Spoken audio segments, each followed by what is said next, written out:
It is well known that man has not been given power to kill his thoughts, nor the strength to sever them.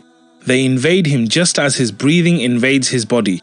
However, the strength of Iman and intellect helps him to accept his best thoughts, be pleased with them, and experience peace and tranquility from them.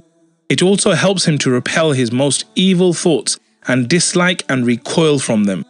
Allah created the soul similar to a grinding stone that goes round and round, one that does not stop, and is always in need of something to grind. If seeds are placed therein, it will grind them. If stones are placed therein, it will still grind them. So the thoughts that revolve in the soul are like a seed that is placed in a grinding stone. That grinding stone is never left idle.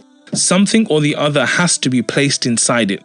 So from amongst the people are those whose grinding stones grind seeds which come out as flour, which he and others derive benefit from.